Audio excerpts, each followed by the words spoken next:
और आप सबके इतने सारे प्यार और सपोर्ट के लिए बहुत बहुत बहुत शुक्रिया। आप लोग मुझे पूरा पूरा वीडियो एक्सप्लेन करते हैं, इतने अच्छे अच्छे सजेशंस देते हैं। डिफरेंट डिफरेंट कंट्रीज से आप देख रहे हैं और वो कंट्रीज भी आप मेंशन करते हैं। तो इसी तरह अपना प्यार और सपोर्ट बना के रखिए और सब्सक्राइब करिए क्यारू के रिएक्शन। हाय एवरीवन, स्वागत है आपका क्यारू के रिएक्शन में। मैं हूं कविता और आज हम रिएक्ट करने जा रहे हैं मोहम्मद सौ की लास्ट वॉर। तो मोहम्मद सौ तो मुझे नहीं लगता किसी भी तरह की वॉर में इन्वॉल्व होते होंगे, बिकॉज इस्लाम हमें कभी नहीं सिखाता वॉर में इन्वॉल्व होना।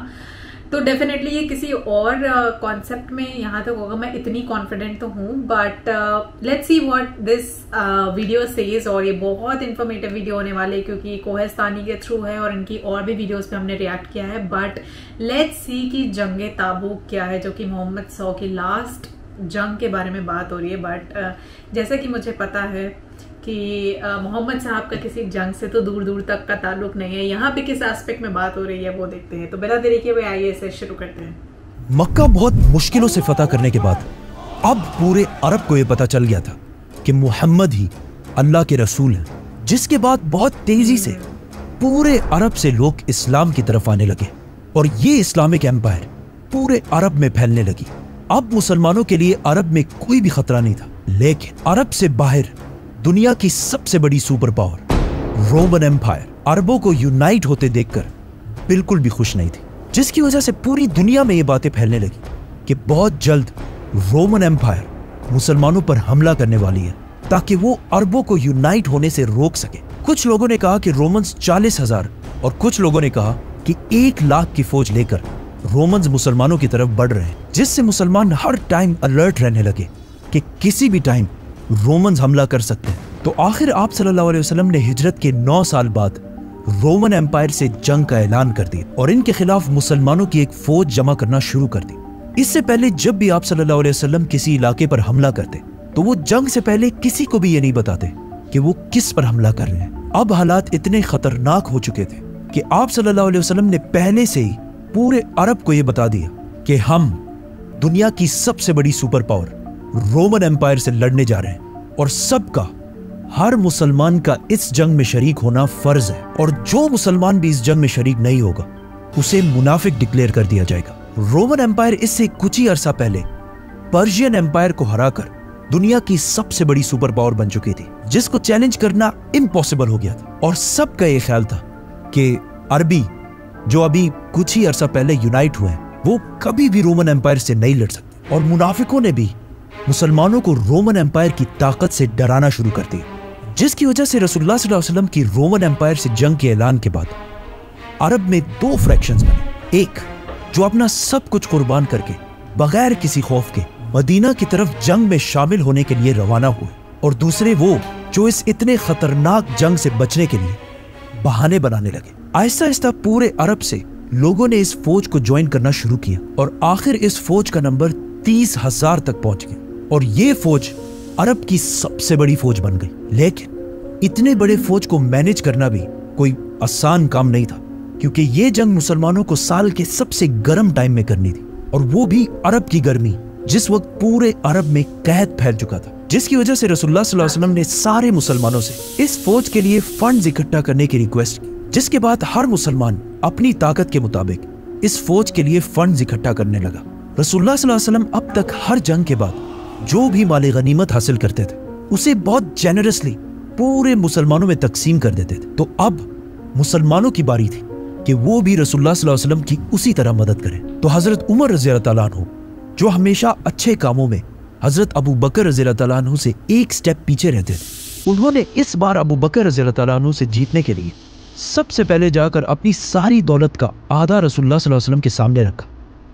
लेकिन कुछ ही देर बाद अबू बकर रज़ी अल्लाह तआला अन्हु अपनी सारी दौलत और अपने घर का सारा सामान लेकर रसूलुल्लाह सल्लल्लाहु अलैहि वसल्लम के पास आए और एक बार फिर हजरत उमर रज़ी अल्लाह तआला अन्हु से आगे निकल, जिसके बाद हजरत उस्मान रज़ी अल्लाह तआला अन्हु, जो उस वक्त मदीना के बाजार की सबसे मालदार शख्सियत थी, उन्होंने 900 ऊंट, 100 घोड़े और 1000 दिनार डोनेट किए।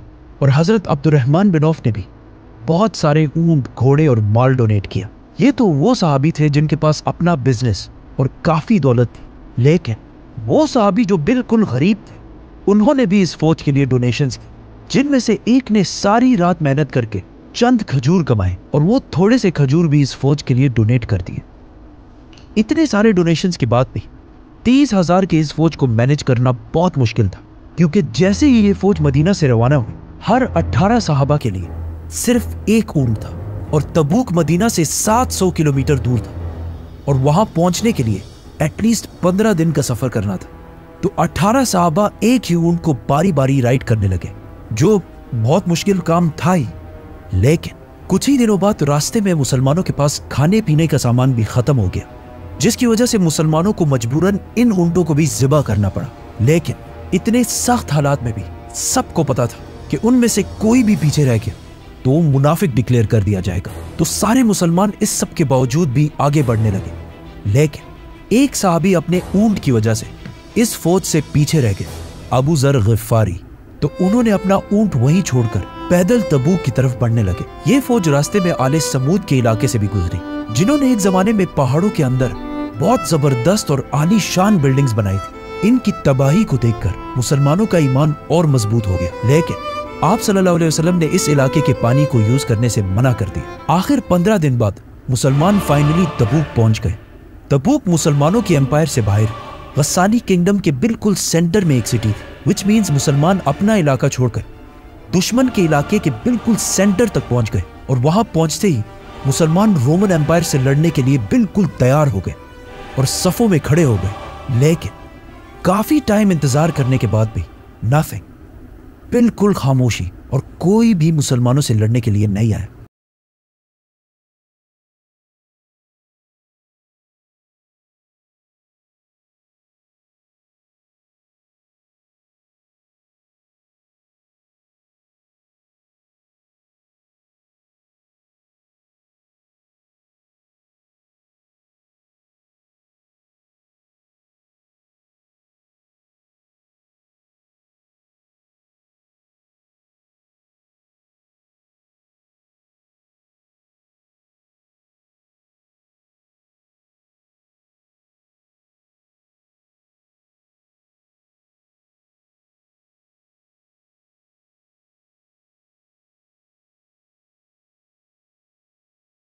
दुनिया मुसलमानों को बस एक छोटी सी फोर्स समझते थे। लेकिन इस वाकये के बाद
आखिरी दिन है।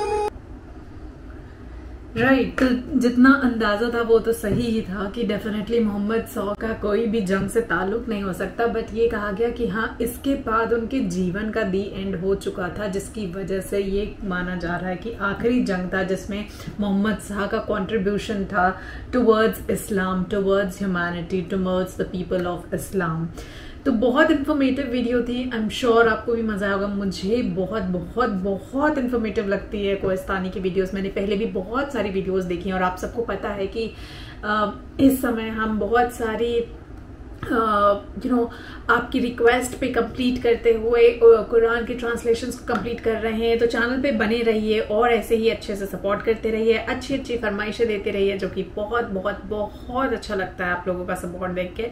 तो मैं मिलती हूँ आपसे अगली रिक्वेस्ट के साथ, अगली फरमाइश के साथ। तब तक के लिए जय हिंद, नमस्ते, सत श्री अकाल, बाय बाय।